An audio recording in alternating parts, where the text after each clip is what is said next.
Well, that was an unfortunate surprise cut off there. We continue here on page 210 with ELIZABETHA TRIUMPHANS from our book, The Warrior Queens. The color is showing up in a different spot of the sky, and so I tried to move us, and instead, la-di-da-di, here we is. Okay.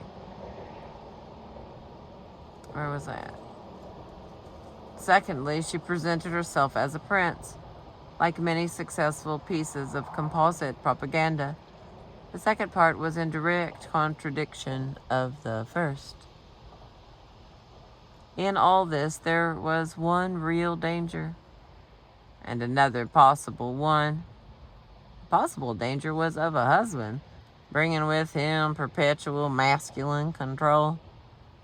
But by maintaining herself as a virgin goddess to the end of her life, despite a farrago of courtships, the Queen avoided that particular peril.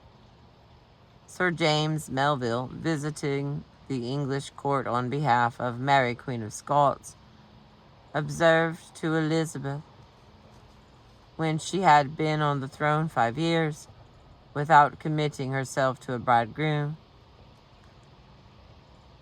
"Madame, you think if you were married you would be but Queen of England, and now you are King and Queen both. You may not endure a commander."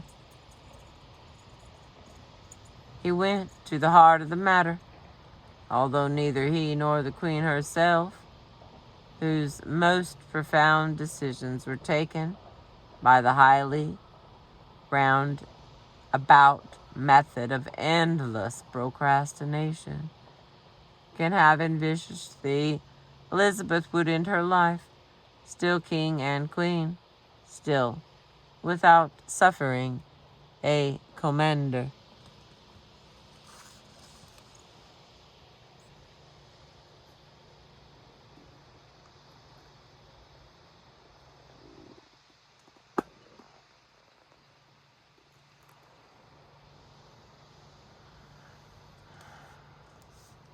The real danger to Elizabeth, both as goddess and as a prince, was war. For in the late 16th century, Europe was a sphere where control passed inevitably to a man. In his writing History of Scotland, George Buchanan, tutor to the King James of Scotland, digressed in his turn on the unnaturalness of female government, especially in war. "'Tis no less unbecoming in a woman to pronounce judgment, to levy forces, to conduct an army, to conduct an army, to give a signal to battle, than it is for a man to tease wool, to handle the staff, to spin or card, and to perform the other services of the weaker sex. For that which was reckoned fortitude and severity in a man turned to madness and cruelty in a woman. This was one challenge in her authority that Elizabeth could not avoid. When and if war broke out, the Queen not only had to suffer a commander, but she also had to go further and appoint one. Oh, my color has changed. Here we go again. Hold on, everyone. We're going to spin. We're going to spin around. Stay with me here. Then we're going to get more straight as they come around. Look at that little beauty there. That's what we're here for. That's what brings all the birds to the yard. Brings all the birds to the yard. Okay, here we go. Where the heck was that right there? Under the circumstances, it is hardly surprising that Queen Elizabeth showed from the beginning of her reign to the end a dislike and fear of war verging on the pathological. Her very jewels always the emblematic messenger of her true feelings, spoke in favor of peace. As the years passed, she took to wearing jewels in the shape of spring flowers in order to symbolize the peace which she was proud to have brought to the kingdom. As to her commanders, she was of course extremely careful that they should be seen at all times as the royal representatives. The first need for a military initiative on the government's part came in 1569, when the northern earls revolted. 11 peaceful years had passed since Elizabeth's accession. In a poem written to celebrate the suppression of this rebellion, the Queen was to refer, without regent, to our rusty sword. The revolt was put down by Lord Hunsdon, but when the Queen thanked him officially, it was for being, by God, appointed to be the instrument of my glory.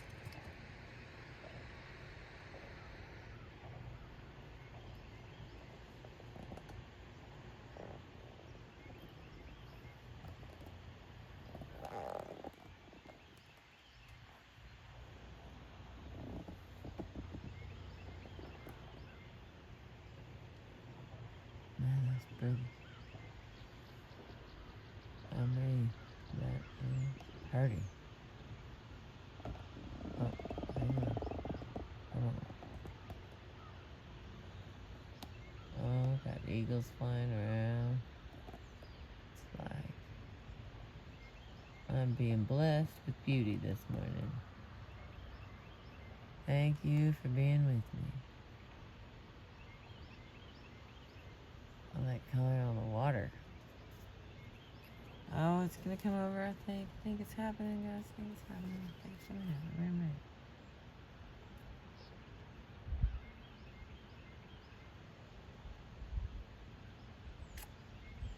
It was for being by God appointed to be the instrument of my glory. Then the Queen used every conceivable card in her hand, including that potential ace of trumps,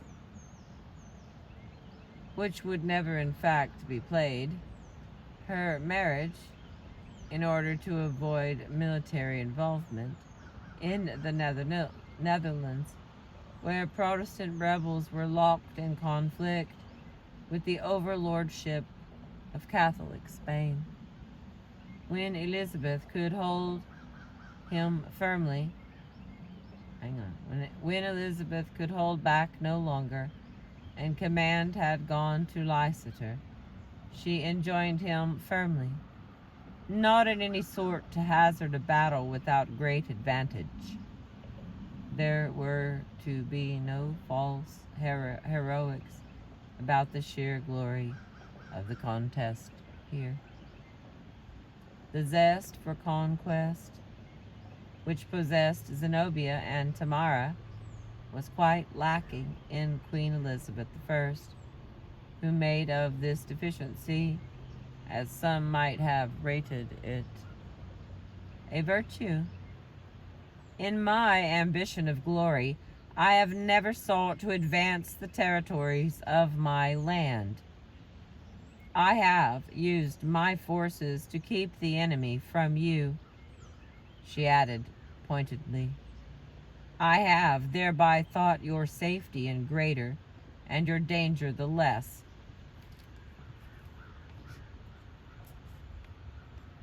War, of course, brought another kind of bondage, and this bondage applied to monarchs, male and female alike, for war was liable to bring the monarch under the control of those who financed it, notably Parliament, voting for the necessary taxation. Elizabeth practiced an ostentatious parsimony in this respect, regarding war as a cancer which ate up private men and their patrimony, princes and their estates. As Simon Adams has written recently, not only did Elizabeth have no marital ambitions. Okay, wait a minute. No Marshall. Okay, there's that word again. As Simon Adams has written recently, not only did Elizabeth have no martial ambitions, but she had, on the contrary, a healthy suspicion of expensive military adventurism. This sensible attitude to those indifferent to the rival claims so costly in men and money of national glory was especially prudent in view of her sex. If she were to exercise any control in the sphere of war, such a control might be considered unsuitable, coming from a woman in or out of her command, in or out of her control. A war might bankrupt her. It was Mary, Queen of Scots, not Elizabeth, who referred to herself in the sad declining years of her captivity as one who would rather pray with Esther than take the sword with Judith. But the English queen, too, was no Judith at heart. As a result of avoiding Judith's severe and sword-wielding womanhood, Elizabeth had by 1574, freed herself from debt for the first time. This has been significantly contrasted with the situation in the last years of her reign, when she was no longer able to emulate peace-loving Esther or peacefully ruling Deborah. War now cost her the horrifying sum then of £3.5 million.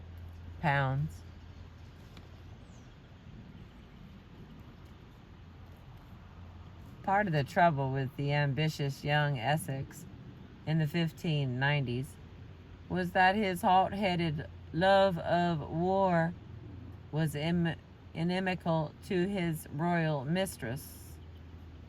Dote as she might upon his stylish rashness when it was displayed, for example, in the court tournament in her own honor, when Francis Bacon was advising his patron, Essex, how to secure a reconciliation with the Queen, he suggested that he should not be so warlike in his talk, for Her Majesty loveth peace.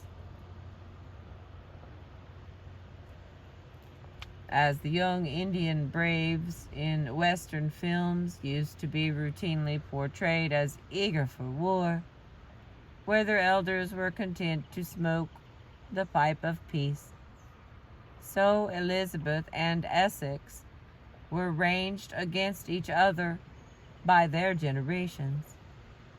He was a war-loving young man, she as a other by their generations. She as a peace-loving old woman. He proved a recipe for disaster. But thanks to Elizabeth's long practice of what she called the wit of the fox, it turned out in the end to be Essex's disaster, not her own. The reference is to the Queen's interview with the historian William Lombardy. In 1601, Lombardy presented her with his Pandecta, the various records of the Tower of London during the Middle Ages. A discussion concerning the meaning of certain medieval legal terms followed, in which the Queen was pleased to demonstrate her own considerable learning. Where reticenimes, for instance, as she supposed, unlawful and forcible throwing of men out of their lawful possessions, Lombardy confirmed that they were, in those days, the Queen observed with satisfaction, force and arms did prevail, but now the wit of the fox is everywhere. Integral to Queen Elizabeth's creation of herself as a prince were sedulous references to her descent from King Henry VIII, Great Harry.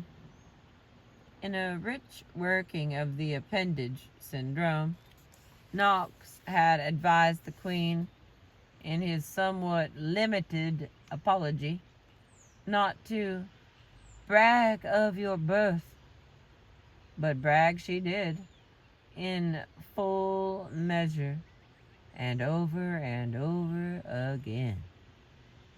Well, did she show Great Harry was her sire, whom Europe did for valor most admire, wrote Lady Diana Primrose after the Queen's death. Elizabeth was also artful in associating herself with contemporary male leaders in order to underline her possession of masculine courage. It was her recurrent theme, not only in that reverberating speech at Tilbury, to which we will return, that she had the heart of a man, not of a woman, and I'm not afraid of anything, she added on one occasion, having made the familiar boast to the Spanish ambassador, declaring herself in the process to be quite as brave as the kings of Spain, France, Scotland, and the whole house of Guise.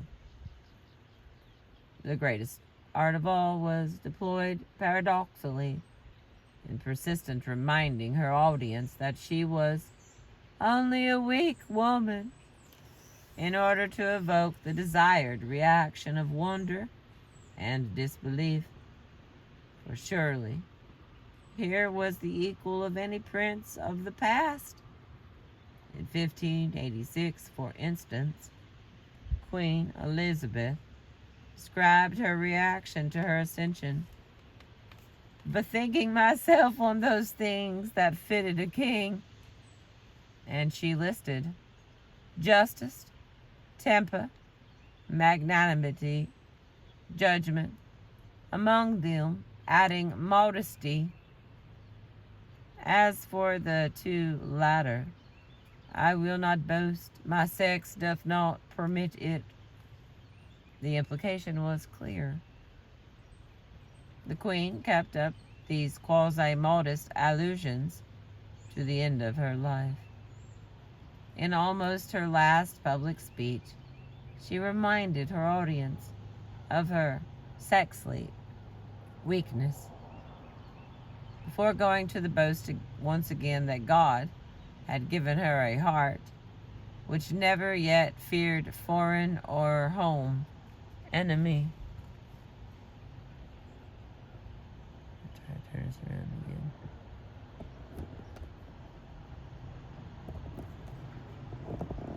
What's happening here?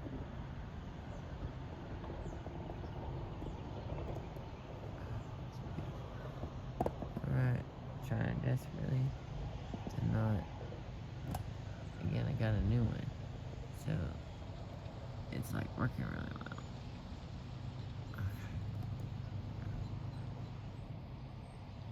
There we go. A little funny on the shape there, but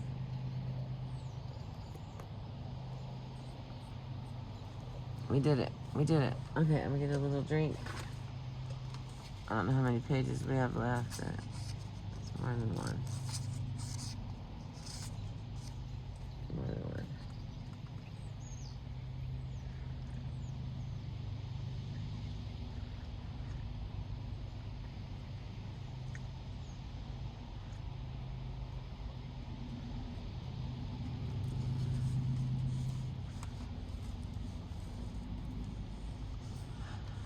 All right, I continue. We're on page 213.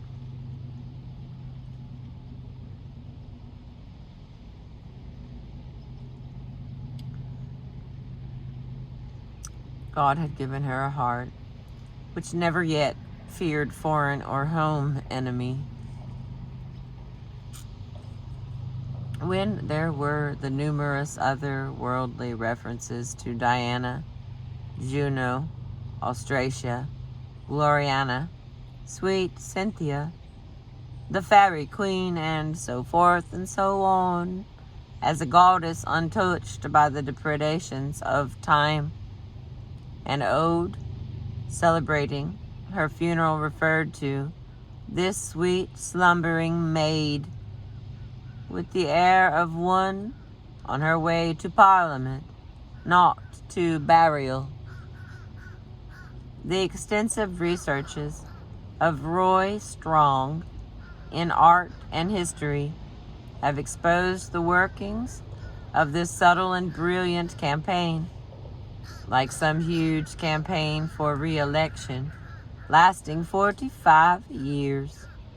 Except the votes were cast in loyalty, not at the polling booth, by which Queen Elizabeth I secured first the affection, then the adoration of her people. In the apogee of this campaign, the accession picture of 1600 showed the triumph of Austrasia.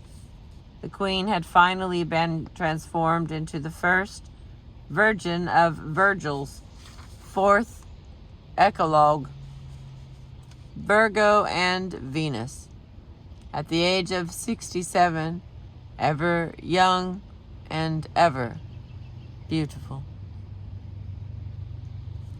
Not happily did this self-presentation as a virgin goddess prevent the Queen from appearing also in the guise of the mother of her people as the years passed.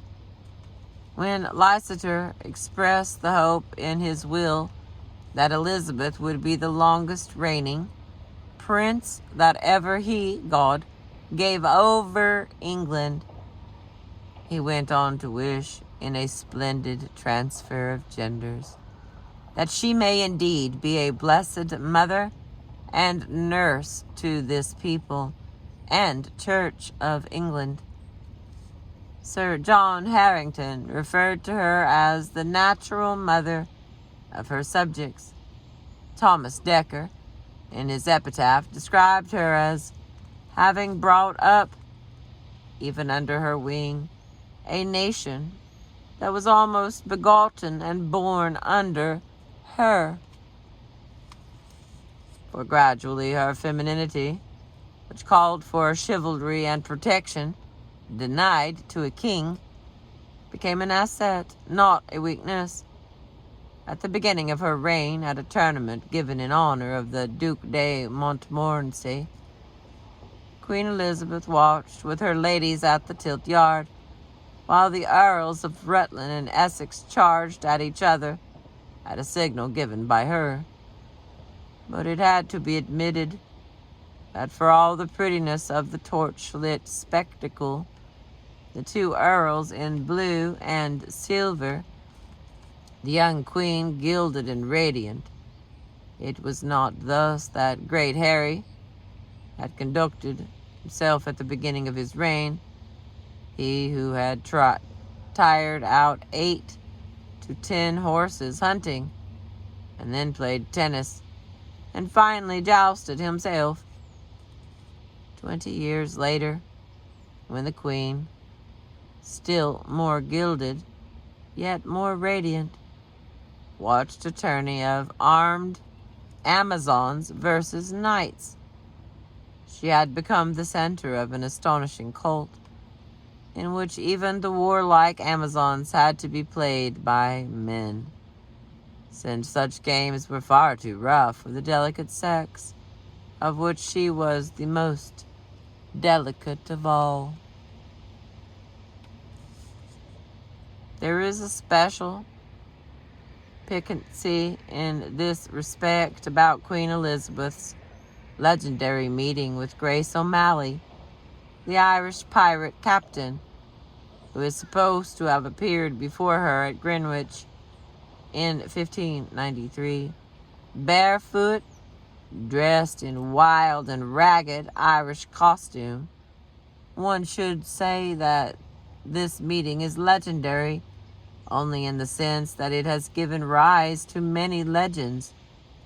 The meeting did take place as a result of Grace O'Malley's petition to the Queen regarding her family and properties, although unfortunately no other details concerning it are known. For Grace O'Malley, a woman of about the Queen's own age, that is 60, had led exactly the kind of buccaneering life which went to make up an old-style warrior queen. This was a notorious woman in all the coasts of Ireland, wrote Sir Henry Sidney in 1577, of her numerous piratical ventures.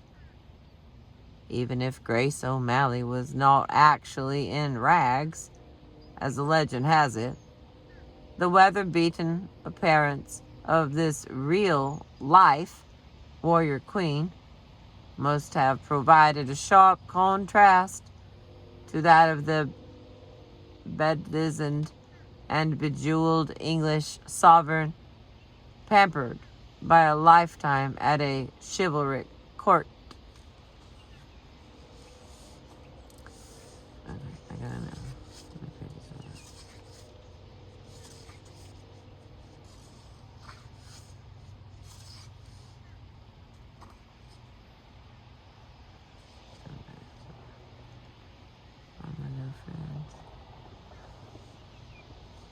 Let's see.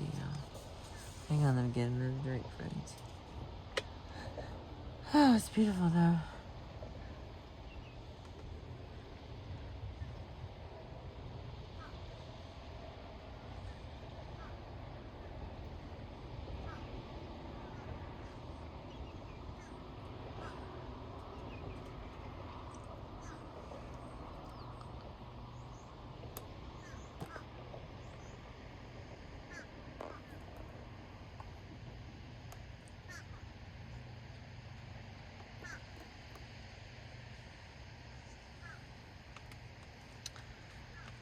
Of course, the process of incarnating the goddess Diana meant that hunting, that standby occupation of the warrior queen, could be vigorously pursued.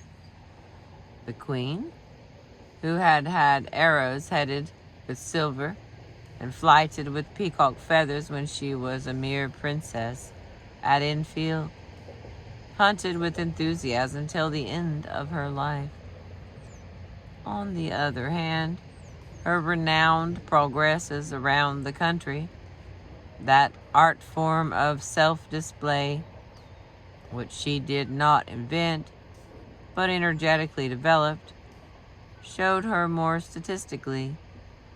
Her purpose was to look, as a contemporary wrote, like a goddess such as painters are wont to depict. And all the time, the tributes, the sonnets, the literary sighs, and the long, lyrical, eulogistic poems poured forth. It was indeed a measure of the Queen's success that in the last decade of her reign, Shakespeare could create in Henry VI the savage character of Margaret of Anjou, and be confident that lines such as these following would not be regarded as treason. Here, York, smeared by Queen Margaret with his own child's blood, crowned by her in mockery with a paper crown, knows that he is about to die. How ill-beseeming is it in thy sex to triumph like an Amazonian troll upon their woes whom fortune captivates, O tiger's heart wrapped in a woman's hide. When Shakespeare had York tell Margaret of Anjou, who was of course French, "Women are soft, mild, pitiful, and flexible. Thou stern, obdurate, flinty, rough, remorseless." He could not possibly be thought to be addressing Gloriana, sweet Cynthia, Venus, Virgo, Austrasia, or his sovereign. A man's heart was evidently easier to accommodate within a woman's hide than a tiger's. History, as well as art, was summoned to the aid of Queen Elizabeth. The return of British Boadicea, driving her cart, as it was unromantically known in the 16th century, contributed most helpfully to the picture of a patriotic female leader. But there was also a fruitful cross-fertilization, for in turn the presence of a queen regent on the throne ensured that when Boadicea did quite coincidentally re-emerge from the historical mists into which she had vanished, she was accorded respectful treatment. The first English translation of Tacticus was that of Sir Henry Savile in 1591. It was dedicated in flattering terms to Queen Elizabeth herself. Perhaps his own humble efforts might encourage the Queen to share with the world her own rare and excellent translations of histories, wrote Sir Henry. If I may call them translations which have so infinitely exceeded the originals. The printer, however, issued a different message to the reader, according to that custom of the time, by which some pertinent moral lesson was expected to be drawn from a historical work. This was the moral of Tacticus. If thou mislike their wars, be thankful for thine own peace. If thou dost abhor their tyrannies, love and reverence thine own wise, just, and excellent prince. If thou dost detest their anarchy, acknowledge our own happy government, and thank God for her, under whom England enjoys as many benefits as ever reign did suffer miseries under the greatest tyrant. And so we come back, but now in English, to the fortunes of the Britons, previous Queen Boadicea, a lady of the blood of kings, for in the matter of governing in chief, they make no distinction of sex.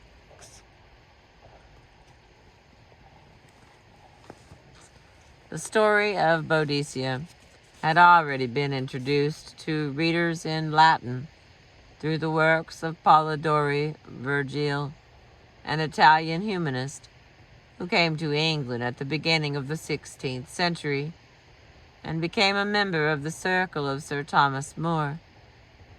Polidori, Virgilis, Angelica Historica, written about 1512, with its first printed edition in Basel in 1534, drew on both Tacticus in the original and those epitomes of Dio Cassius, D-I-O, Cassius, which were the only form in which his works survived. It was Polidori Virgil who divided the protein warrior queen into two, in his case named Boadicea, with a V instead of a B, Boadicea,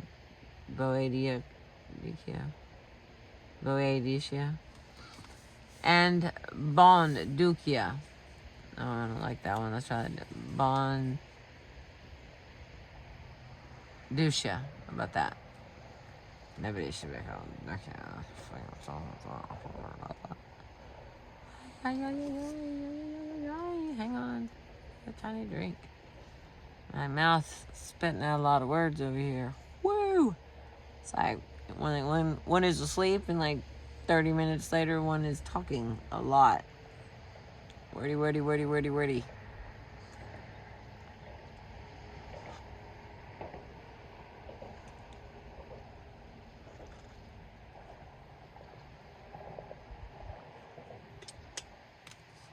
Okay. Hallelujah. Here we go, friends.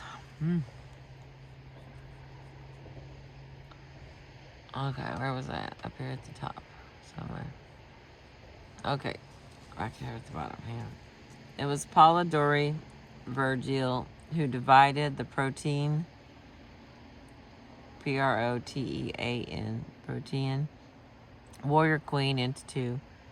In his case, named Boadicea and Boadicea, using Tacticus for one and Dio for the other. An error which, along with his confused geography, was later copied by the Scottish chronicler Hector Boece. Boece, a native of Dundee, also writing in Latin, followed Polidori Virgil by placing all the fatal events of Boadicea's rebellion in the north, and his queen, Voda, as he calls her, is the widow of Prasutius, and when she is daily lashed with insufferable stakes, while her daughters are deflowered, she appeals to her brother Cornbready, King of Scots, to avenge her. The king does not send a message of protest to the Romans, only to receive an outrageous answer, loftily dismissing the protest of a mere barbarian people, with a reference to the majesty of Rome itself. Okay, I'm gonna go back. Just hold on a friggin' minute here, friends and family. There's a king of Scots whose name is Cornbready.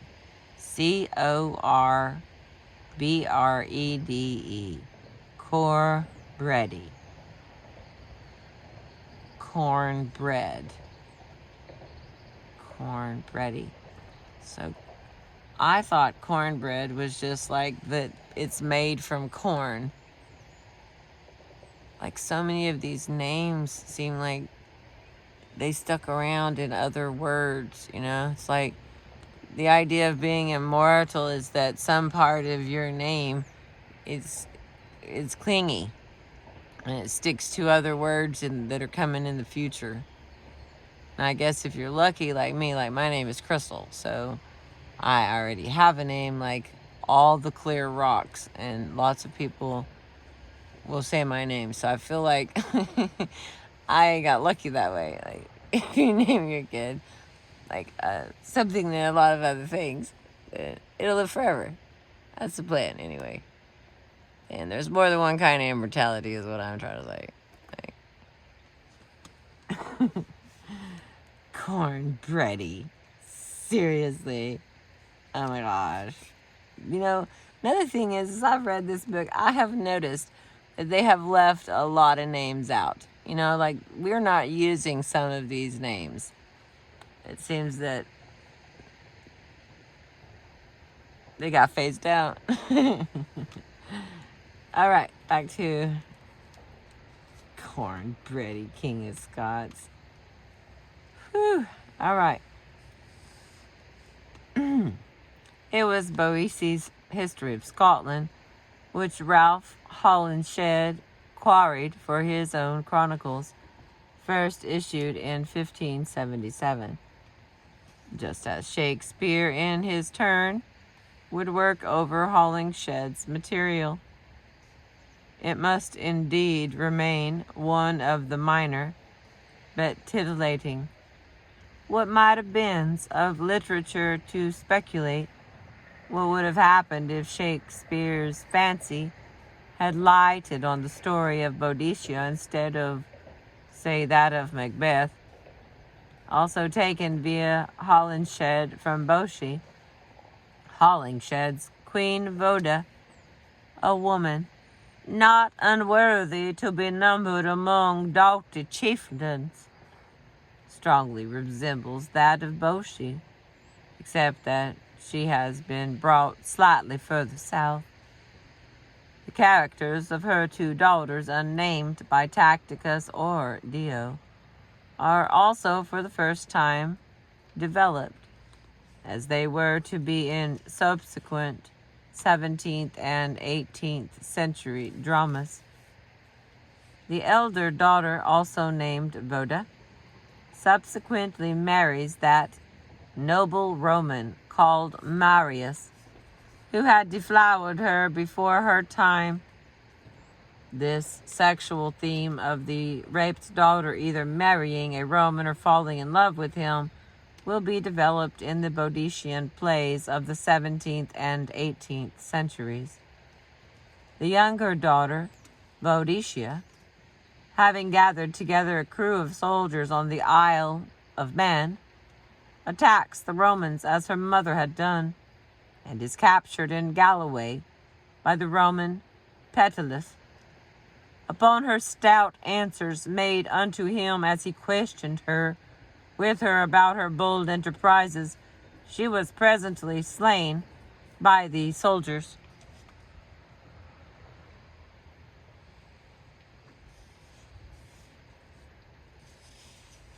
The false distinction created by Polidori Virgili, or Virgile, between Boadicea and Bonducia was one which Petruccio Ubaldini, an enterprising Florentine, desiring royal patronage, kept alive.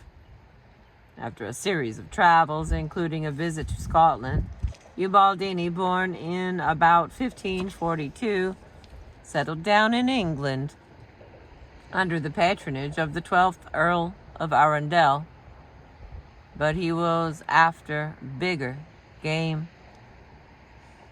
In 1576, he presented to Queen Elizabeth the manuscript of La Vita de Donne Illustri del Regino de Ignalatero del Reino de Scotia, which was printed still in Italian in 1591.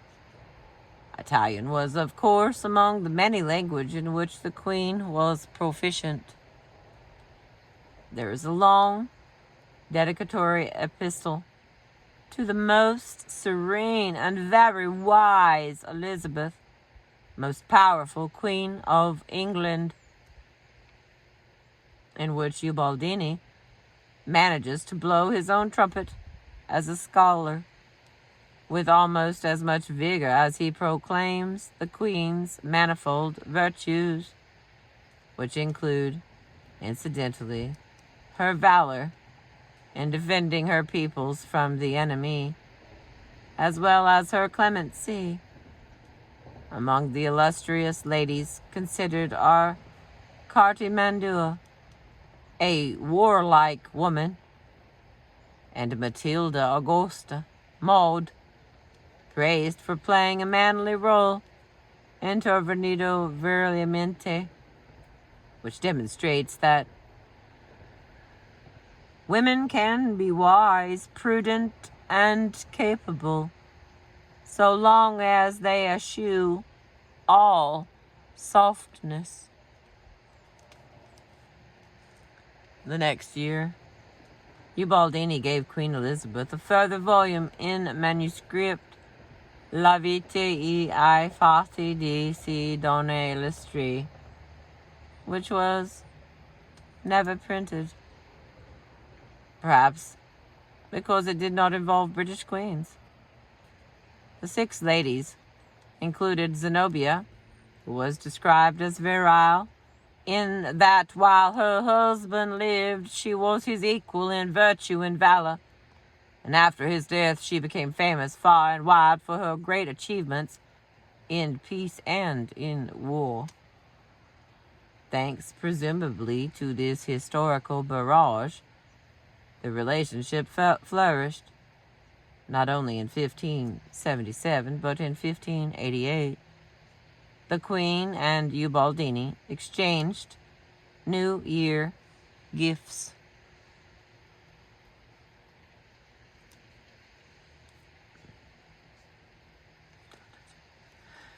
Don't touch it. Don't touch it. Keep wanting to adjust it to where the sun is. I'm at 46 minutes. If I touch this phone, it's gonna turn off. It's already blinking at me. So, let's see. Do I stop now? Yeah, I might as well stop now, huh? Gotta get to page 225, and we are on 218. So, but it sure is beautiful, and I cannot believe I've been waiting on this 60-mile-an-hour wind, and it hasn't happened yet. So, I keep feeling like I'm lucky. I'm like, oh my goodness, I'm so lucky it's not windy yet. Oh my goodness. Because normally when the sun comes up, the wind comes with it. You know, like on Pitch Black, it's something just like that in real Earth time. It is a little sun comes up and then the wind starts kicking. And so I don't know how I'm being granted all of this peace and calm. But I am very thankful. And I hope you're enjoying it too. Thank you for being with me. I appreciate you. Don't touch it, Crystal. Don't touch it. It's just like off by like an inch. Like I could just turn it a little more to the right and we could see the sun. I'm not going to do it. I'm not going to do it. I'm not going to do it. I got to get resituated, friends. If I'm not going to touch it, then I have to move around. Okay. There we go. Holy, here we go. Here we go. Here we go.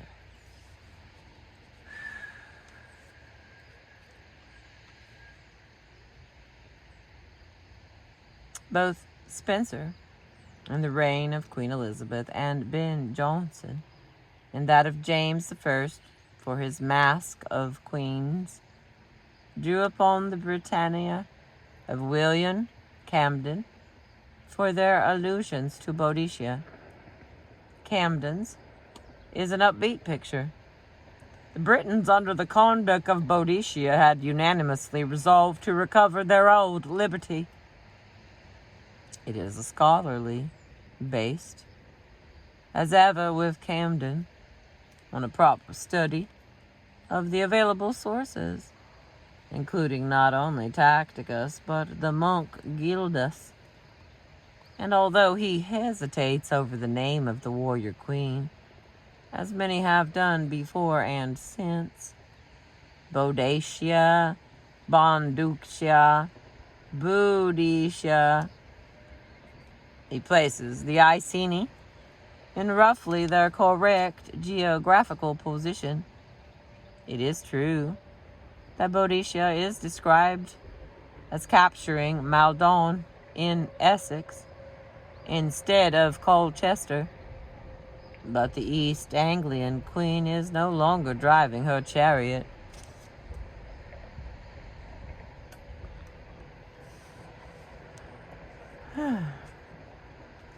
But the East Anglian queen is no longer driving her chariot through the mountain passes of the north.